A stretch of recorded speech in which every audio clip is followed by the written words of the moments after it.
Hello, this is Ro, and I'm going to share the real life story of the torture I witnessed. What I'm about to share with you is very disturbing and is for people over the age of 18. Late night, early morning hours, I was in bed sleeping when I was awakened by repetitive thumping noise. It was loud at first, boom, boom, then silence. I started to slip back to sleep when I heard it again. Mark in my bedroom shared a wall with my parents' room, and it sounded like was a thumping was coming from. I got out of bed, putting my ear up against the wall to see what I could hear. I couldn't hear much through the wall, so I listened through the furnace vents that connected to their room. I heard Mom coughing and choking, then silence. After what seemed like an eternity, I could hear my mom coughing again, and another hard thump to the wall. I quietly walked to their bedroom door. I could hear Mom making choking noises and hoarse coughing. I opened the door. The lamp on the nightstand was on. Mom was laying on her back with her eyes closed, mouth open, gasping for air. She was kicking the wall, begging for help. My dad was sitting on top of her. Both were fully dressed. His legs had her arms pinned totally down. She couldn't get away while he was sitting on her torso. He had a brown electrical cord wrapped around her neck once. He was hyper-focused, and I don't even think he knew I was there. Or he didn't care. Mom knew because she started to fight him. She was hitting him in the back with her knees and was trying to wiggle free. I looked at my father. His eyes looked black, and he had such an evil grin on his face. He kept pulling on the cord, cutting off my mother's airway, and she made croaking noises in her throat, trying to breathe. She slowly stopped fighting and went limp. I thought she was dead. I gasped loudly, stumbling back away from the door. My dad looked up at me and had the most terrifying look on his face. He looked possessed and evil. He started to get up, coming towards me. I ran from my room, jumped into my bed, throwing the covers over my head.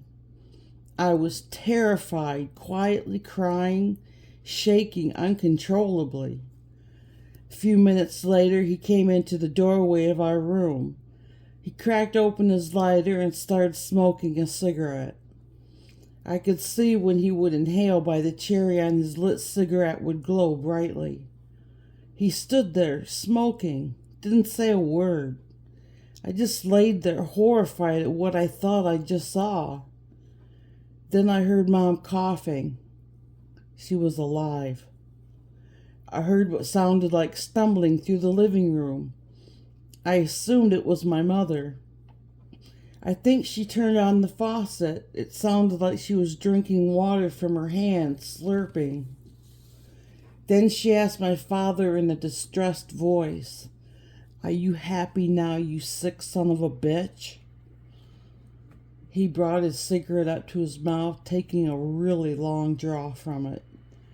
By the light, it appeared he had smoked half of it in one drag.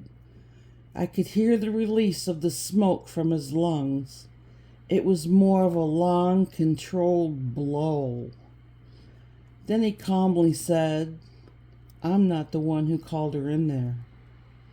I was stunned, dumbfounded. She asked him what she was supposed to do, let him keep choking her until he slowly killed her. Dad took another drag and said something like, "I won't kill you.